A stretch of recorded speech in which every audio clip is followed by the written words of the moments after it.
Hello everyone, welcome to my channel. आज के इस सेशन में हम एचटेट का लेवल 2 का जो है वो पेपर डिस्कस करने वाले हैं।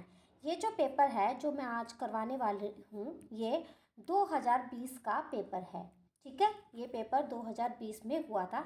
इससे पहले मैं 2019 का पेपर आपको करा चुकी हूँ। ओके, मैंने जो है हरियाणा जीके की वीडियो जो है वो बना रखी है। उसमें मैंने 2018 से लेकर 2023 तक तो लेवल 3 की वीडियो जो है बना के डाली हुई है, और लेवल 2 की मैंने 2019 से लेकर 2023 तक की वीडियो जो है बनाकर डाली हुई है। आप जो है प्लेलिस्ट में चेक कर सकते हो। हरियाणा जीके की जो प्लेलिस्ट है उसमें आपको वो दोनों वीडियोस मिल जाएगी। तो आज का सेशन जो है वो शुरू करते हैं। सबसे पहले क्वेश्चन नंबर 1 देखते हैं क्या है हमारा क्वेश्चन। निम्नलिखित में से कौन सा थॉर्नडाइक द्वारा प्रतिपादित सीखने का प्रमुख नियम नहीं है? तो हमें यह बताना है which one of the following is not the main law of learning as prescribed by Thorndike. Thorndike ने जो है सीखने के प्रमुख 3 नियम दिए थे, तो इनमें से कौन सा वो नहीं है ये हमें बताना है। ओके, तो देखो, लॉ ऑफ एक्सरसाइज ये भी है, लॉ ऑफ इफेक्ट ये भी है, लॉ ऑफ रेडीनेस ये भी है। लॉ ऑफ जनरलाइजेशन मतलब कि सामान्यकरण का नियम, ऐसा कोई नियम जो है थॉर्नडाइक ने नहीं दिया है। तो राइट आंसर क्या हो जाएगा? Law of generalization. ओके, समेकात्मक बुद्धि सर्वप्रथम शब्द को समेकात्मक बुद्धि शब्द को सर्वप्रथम किसने प्रस्तुत किया? मतलब कि जो इमोशनल इंटेलिजेंस जो वर्ड है वो सबसे पहले किसने इंट्रोड्यूस जो है वो किया था? फ्रेडरिक एंड किर्क ने, हेनरी एंड पीटर ने, जॉन एंड क्रॉनबेक ने, या मेयर एंड स्लोवे ने? तो ये दिया था मेयर एंड स्लोवे में। देखो, ये जो है एक फैक्चुअल क्वेश्चन है, इसमें समझाने वाला कुछ भी नहीं है, ये आपको याद करना पड़ेगा। Okay, next question. निम्नलिखित में से कौन सा उपागम अधिगम अयोग्य बालकों के व्यवहार का विश्लेषण कर उनकी अधिगम न्यूनता के मूल कारणों के जानने के प्रयास पर आधारित है? Which of the following approach is based on analyzing the behavior of disabled child and find out the root cause of his her learning deficiency? मतलब कि जो डिसेबल्ड चाइल्ड है हमें उनके जड़ तक जानना है, मतलब कि उनका क्या रीज़न है, उनके लर्निंग डिसेबिलिटी का, लर्निंग डेफिशिएंसी का जो है वो क्या रीज़न है। तो वो हम किससे जान सकते हैं, कौन सी अप्रोच से जो है हम जान सकते हैं, यहाँ पर बताना है। मनोविश्लेषणात्मक उपागम, व्यवहारवादी उपागम, व्यक्तिक अनुदेशनात्मक उपागम, या मल्टी सेंसरी अप्रोच? तो देखो, जो साइको एनालिटिक अप्रोच है, क्या उससे हम जो लर्निंग डिसेबिलिटी है या लर्निंग डेफिशिएंसी है, क्या हम उसको जान पाएंगे? नहीं जान पाएंगे। बिहेवियरल अप्रोच, बिहेवियरल अप्रोच से तो सिर्फ हम उसका क्या जानेंगे, उसका बिहेवियर जानेंगे। इंडिविजुअलाइज्ड इंस्ट्रक्शनल अप्रोच, तो जब हमें किसी अयोग्य बालक के, मतलब कि जो स्पेशल चाइल्ड होते हैं, जब हमें उनके बारे में जानना है, उनके बारे में विश्लेषण करना है, उनके क्या मूल कारण रहे हैं, ठीक है, उनकी डिसेबिलिटी के या उनके लर्निंग डेफिशिएंसी के क्या मूल कारण रहे हैं, तो वो हम किस प्रकार जानेंगे? वो जानेंगे व्यक्तिक अनुदेशनात्मक उपागम से, मतलब कि इंडिविजुअलाइज्ड इंस्ट्रक्शनल अप्रोच से जो है वो हम जानेंगे। ठीक है, तो क्या आंसर आ जाएगा हमारा? व्यक्तिक अनुदेशनात्मक उपागम। Next question. लुप्त अधिगम संप्रत्यय को सर्वप्रथम किसने परिचित कराया? लेटेंट लर्निंग के बारे में यहाँ पर पूछ रही है कि जो लेटेंट लर्निंग है उसका जो कंसेप्ट है वो किसने दिया था? कुर्ट लेविन ने, ईएल थॉर्नडाइक ने, एडवर्ड जस्ट टोलमैन ने, या पैवलव ने? तो देखो, हमें पता है कि कुर्ट लेविन ने तो कौन सी थ्योरी दी थी? फील्ड थ्योरी दी थी। ठीक है, थॉर्नडाइक की हमें पता है ट्रायल एंड एरर मेथड जो है वो किसने दिया था? थॉर्नडाइक ने दिया था। ठीक है, पैवलव का हमें पता है क्लासिकल कंडीशनिंग जो है वो किसने दिया था? पैवलव ने दिया था। तो बच गए कौन? टोलमैन। तो ये जो थ्योरी है वो किसने दी थी? टोलमैन ने जो है लुप्त अधिगम का जो संप्रत्यय का जो है वो सर्वप्रथम हमें परिचित कराया था। मतलब लेटेंट लर्निंग का जो कंसेप्ट है वो टोलमैन ने इंट्रोड्यूस कराया था। ओके, नेक्स्ट क्वेश्चन पर चलते हैं। प्रकार्यवाद के प्रमुख प्रवर्तक कौन है? मतलब कि जो फंक्शनलिज्म है उसके फाउंडर कौन है? विलियम जेम्स, जेबी वॉटसन, क्लार्क हल, या एडवर्ड टोलमैन? अभी अभी देखो, टोलमैन तो जो है अभी अभी हम पढ़कर आए हैं। टोलमैन ने तो क्या दी थी? लेटेंट लर्निंग जो है वो दी थी। ठीक है, क्लार्क हल ने जो है वो री इन्फोर्समेंट थ्योरी जो है रीइंफोर्समेंट शब्द जो थ्योरी है, जो रीइंफोर्समेंट, वो क्लार्क हल ने दी थी, ठीक है। तो बच के कौन, विलियम जेम्स और जेपी वॉटसन। जो वॉटसन है वो हमारे किससे संबंधित है, वो हमारे इनसाइड थ्योरी से संबंधित है।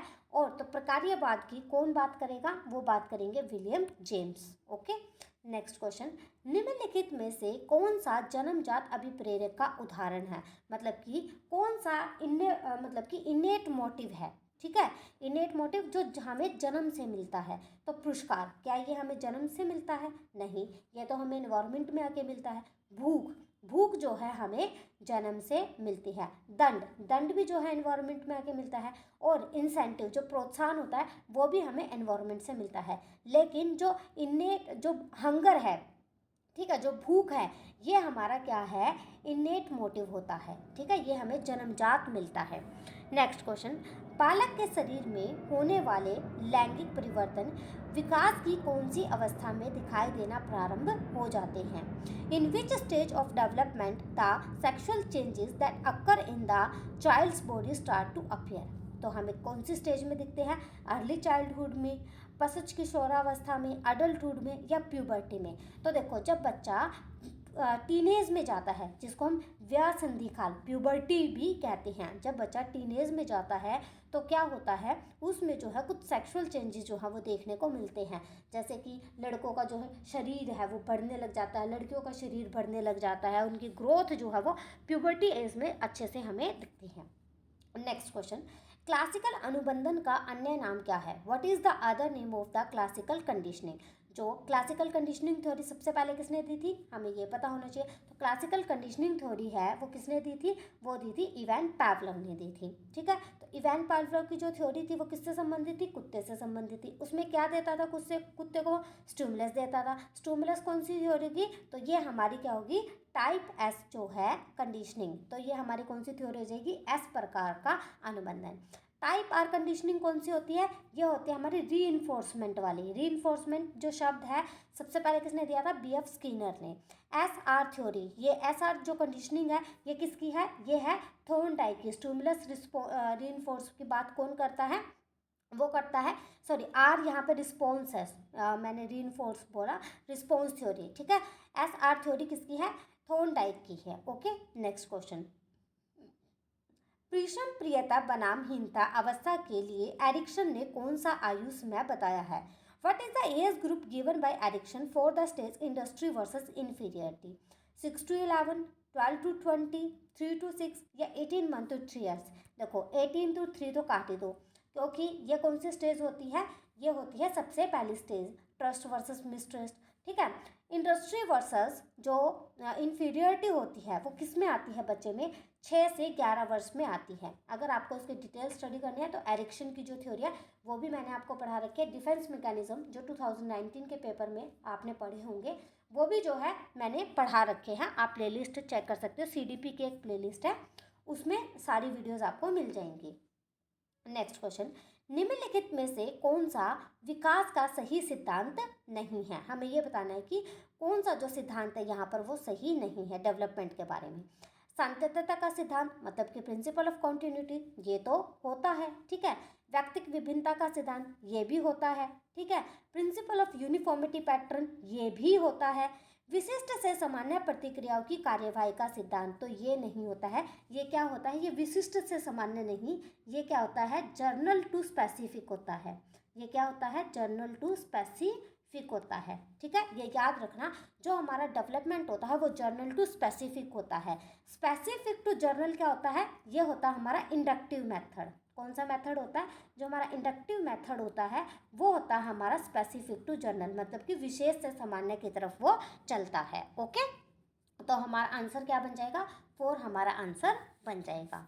नेक्स्ट क्वेश्चन, निम्नलिखित में से कौन सा मनोविज्ञान का संप्रदाय विचार ब्लैक बॉक्स थ्योरी के नाम से जाना जाता है। ये बताना है, which of the thoughts of school in psychology is also called as black box theory. तो जो बिहेवियरिज्म, व्यवहारवाद, संरचनावाद, प्रकार्यवाद या गेस्टाल्टवाद, तो जो ये बिहेवियरिज्म है, मैंने आंसर आपको पहले ही बोल दिया कि जो ये बिहेवियरिज्म है ये हमारा ब्लैक बॉक्स थ्योरी के नाम से भी जाना जाता है। क्योंकि देखो जो पीएफ स्किनर ने जो थ्योरी अपनाई थी वो चूहे की, उसमें क्या था, एक मतलब ऐसे बॉक्सेस बने हुए थे, एक वाइट एक ब्लैक, एक वाइट एक ब्लैक, एक वाइट एक ब्लैक। तो इस तरीके से जो है इनके वो बने हुए थे, चेस की तरीके से इनका एक बॉक्स बना हुआ था। तो इसीलिए जो है इस थ्योरी को ब्लैक बॉक्स थ्योरी भी कहती हैं। ओके, नेक्स्ट क्वेश्चन, निम्नलिखित में से कौन सा अच्छे मानसिक स्वास्थ्य का लक्षण नहीं है? Which of the following is not the characteristics of good mental health?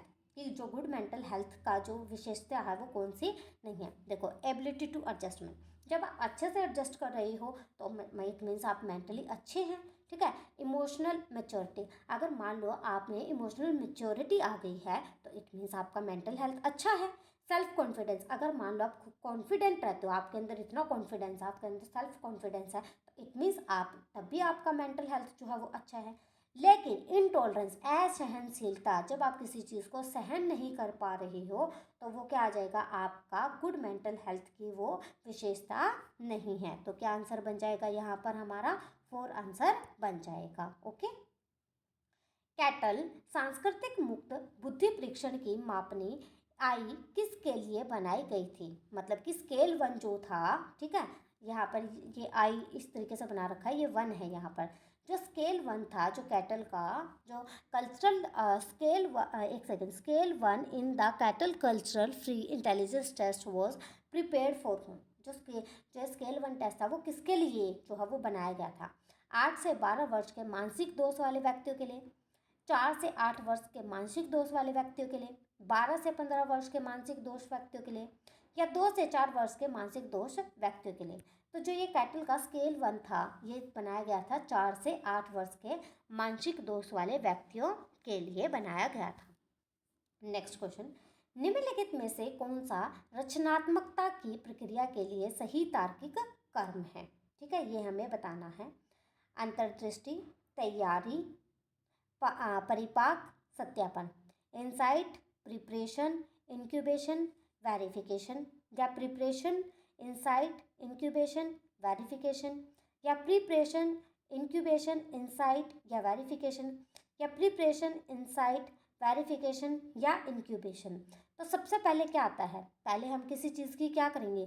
Preparation करेंगे, पहले हम तैयारी करेंगे, उसके बाद हम क्या करेंगे? इंक्यूबेशन करेंगे, उसके बाद उसका इंसाइट करेंगे, और लास्ट में हम उसकी क्या करेंगे? वेरिफिकेशन करेंगे। देखो ये ऑप्शन तो कट गया, वेरिफिकेशन यहाँ नहीं दे रखा। अब यहाँ वेरिफिकेशन, यहाँ वेरिफिकेशन, यहाँ भी वेरिफिकेशन दे रखा है, लेकिन सबसे पहले हम क्या करते हैं? प्रिपरेशन। तो ये भी ऑप्शन कट गया, ये भी कट गया। ओके, तो अब इन दोनों में प्रिपरेशन दे रखा। प्रिपरेशन के बाद हम क्या करते हैं? कोई भी इंक्यूबेशन करते हैं, फिर उसके बाद उसकी इंसाइट करते हैं, फिर उसके बाद हम क्या करते हैं? उसकी वेरिफिकेशन करते हैं। तो ऑप्शन 3 जो है हमारा क्या हो जाएगा? राइट आंसर हो जाएगा। निम्नलिखित में से कौन सा पद क्रिया प्रसूत अनुबंधन से संबंधित नहीं है? तो कौन सा पद जो है वो हमारा क्रियाबंध प्रस्तुत से संबंधित नहीं है, मतलब कि जो हमारी ऑपरेंट कंडीशनिंग थ्योरी है उससे रिलेटेड नहीं है। तो देखो, अंतर्दृष्टि, पुनर्बलन, सत्ता पुनर्लाभ, या विलोपन। आप देखो, इंसाइट थ्योरी की बात कौन करते हैं? गेस्टाल्टवादी करते हैं। तो यहाँ पर तो ऑपरेंट कंडीशनिंग को की बात कौन करते हैं? वो बिहेवियरिज्म वाले करते हैं। तो इसका आंसर क्या आ जाएगा? इंसाइट। देखो इसमें क्या था? रीइंफोर्समेंट के बाद ऑपरेंट कंडीशनिंग की जब हम थ्योरी पढ़ते हैं तो उसमें रीइंफोर्समेंट की, पॉजिटिव रीइंफोर्समेंट, नेगेटिव रीइंफोर्समेंट, ठीक है, इसकी तो बात की जाती है। स्पॉन्टेनियस रिकवरी, इसकी बात भी की जाती है कि वो जो है बीएफ स्किनर क्या कहते हैं अपनी थ्योरी में कि बच्चे में जो है रिकवरी बहुत ज़्यादा जल्दी हो जाती है। एक्सटिंक्शन मतलब कि विलोपन भी हो जाता है। तो ये तीनों ही बात जो है ऑपरेंट कंडीशनिंग में कही गई हैं। नेक्स्ट क्वेश्चन, वे बच्चे जो विभिन्न प्रकार की अधिगम समस्याओं से ग्रसित रहते हैं उनके लिए अधिगम अक्षम शब्द का प्रयोग सर्वप्रथम किसने किया था? Who introduced learning disable word very first for the children suffered from various learning problem? मतलब कि जिन बच्चों को लर्निंग प्रॉब्लम होती है उनके लिए लर्निंग डिसेबल वर्ड जो है सबसे पहले वो किसने यूज़ किया था, वो हमें यहाँ पर बताना है।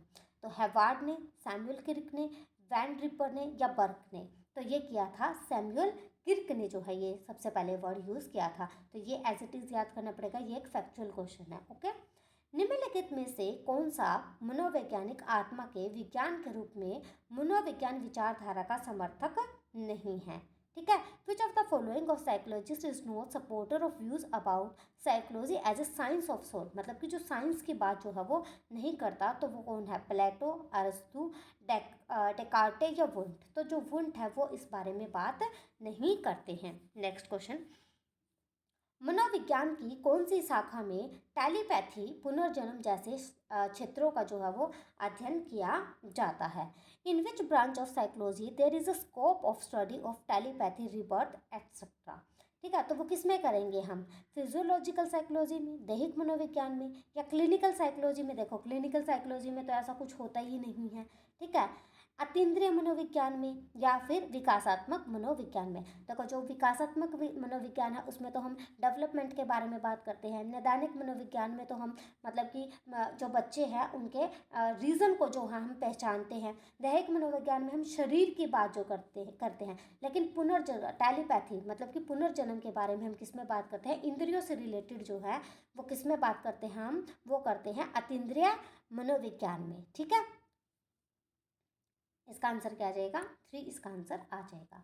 जीन पियाजे के अनुसार बालक कौन सी अवस्था में परिकल्पनाओं को समझने की तथा तार्किक वाक्यों के आधार पर विचार करने की योग्यता प्राप्त कर लेता है? अकॉर्डिंग टू जीन पियाजे, in which stage child is able to understand hypothesis? देखो यहाँ पर क्या वर्ड आगा? Hypothesis and getting thinking ability on the basis of logical statement. अब यहाँ पर 2 वर्ड आई, hypothesis and logical. Hypothetical reasoning और जो लॉजिकल रीजनिंग है वो कौन सी स्टेज में करता है बच्चा? लास्ट स्टेज में करता है। तो लास्ट स्टेज का टाइम कितना होता है हमारा? 11 से 15 वर्ष होता है। ओके, ये क्वेश्चन तो बहुत ही सीधा है, ये तो आपने मेरे बताने से पहले ही कर लिया होगा। नेक्स्ट क्वेश्चन, निम्नलिखित में से कौन सा मनोविज्ञान मानव के चिंतन, स्मृति, भाषा, प्रत्यक्षीकरण इत्यादि का अध्ययन करता है? Which of the following psychology studies about man's thinking, memory, language, perception etcetera? तो वो कौन सी है जो इन सब चीज़ों का अध्ययन करती है? मानवतावादी मनोविज्ञान, संज्ञानात्मक मनोविज्ञान, असामान्य मनोविज्ञान या नैदानिक मनोविज्ञान? देखो ये क्वेश्चन जो है 2019 में भी आया था। उसमें ये पूछा गया था कि जो संज्ञान है उसका कौन सा पार्ट नहीं है, उसमें ये चीज़ पूछी गई थी। यहाँ पर ये पूछ लिया कि इसका अध्ययन कौन करता है। क्वेश्चन वही है, बस लैंग्वेज को घुमा दिया। तो देखो जो हमारी थिंकिंग है वो किससे रिलेटेड होते हैं? हमारे माइंड से। मेमोरी माइंड से, लैंग्वेज, परसेप्शन, ये सब चिंतन होते हैं। ये सारी चीज़ें हम किससे करते हैं?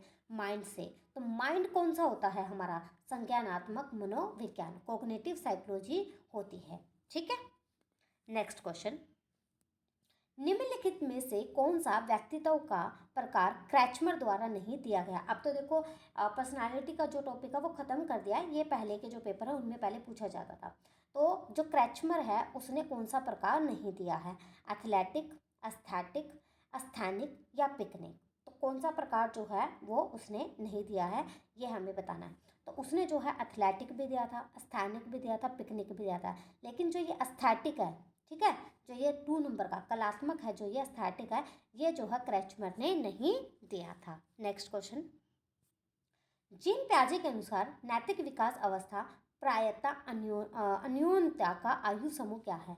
विच is the what is the age group of the for the moral development stage heteronomy, reciprocity given by Jean पियाजे? तो हमें ये बताना है कि जो हेट्रोमोनी, रेसिप्रोसिटी जो है ये जीन पियाजे की कौन सी स्टेज है? ठीक है, इसका टाइम पीरियड जो है वो क्या है? तो हमें बताना है 0 से 5, 13 से 18, 5 से 8 या 11 से 13। तो ये है 5 से 8। ओके, नेक्स्ट क्वेश्चन, निम्नलिखित में से कौन सा अधिगम अक्षम बालकों का लक्षण नहीं है?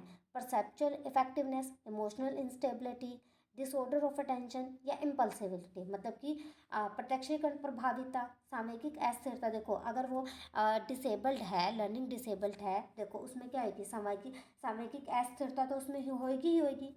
अव्यवस्थित अवधान मतलब कि डिसऑर्डर ऑफ अटेंशन भी होएगा उसमें, इम्पल्सिबिलिटी भी होएगी।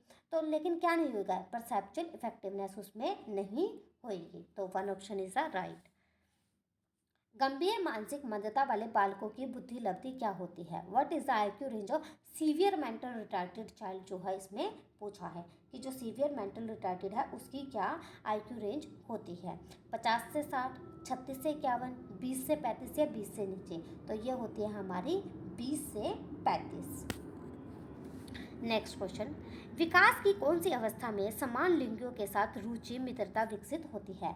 इन which stage of development interest friendship develop towards same sexual group, मतलब कि लड़के हैं तो लड़कों के साथ दोस्ती, लड़कियां हैं तो लड़कियों के साथ दोस्ती, ये कौन से एज ग्रुप में होता है ये हमें बताना है। 12 से 14 वर्ष में, 15 से 18 वर्ष में, 10 से 12 वर्ष में या 19 से 11 वर्ष में?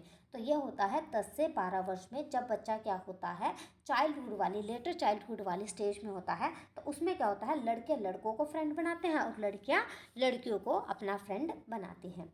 निम्नलिखित में से कौन सा यथार्थवादी चिंतन का प्रकार नहीं है? ठीक है, which of the following is not the type of realistic thinking, कि रियलिस्टिक चिंतन जो है वो कौन सा नहीं है? Convergent thinking, creative thinking, evaluating thinking या ऑटिस्टिक थिंकिंग? तो देखो, जो कन्वर्जेंट थिंकिंग है ये भी रियलिटी पर बेस्ड होती है, क्रिएटिव थिंकिंग ये भी रियलिटी पर बेस्ड होती है, और इवेल्युएटिव थिंकिंग ये भी हमारी क्या होती है, रियलिटी पर बेस्ड होती है। लेकिन जो सवलीन चिंतन है ये हमारा यथार्थवादी चिंतन नहीं होता है। निम्नलिखित में से कौन सा मनोवैज्ञानिक मानवतावादी मनोविज्ञान का समर्थक नहीं करता? तो कौन सा है जो मनोवैज्ञानिक मानवतावादी मनोविज्ञान का समर्थन नहीं करते? Freud, Maslow, Rogers, Arthur Kamboj. तो इनमें से जो फ्रायड है वो इनका समर्थक नहीं करते। ठीक है, who was the propounder of structuralism, structure संरचनावाद के प्रवर्तक जो है वो कौन है? William James, William West, William Wundt या विलियम हंट? तो ये कौन है? विलियम वुंट जो है संरचनावाद के फाउंडर माने जाते हैं। ठीक है, नेक्स्ट क्वेश्चन, निम्नलिखित में से कौन सा तत्व अभिप्रेरणा चक्कर से संबंधित नहीं है? देखो, यही क्वेश्चन सेम 2019 में भी आया था।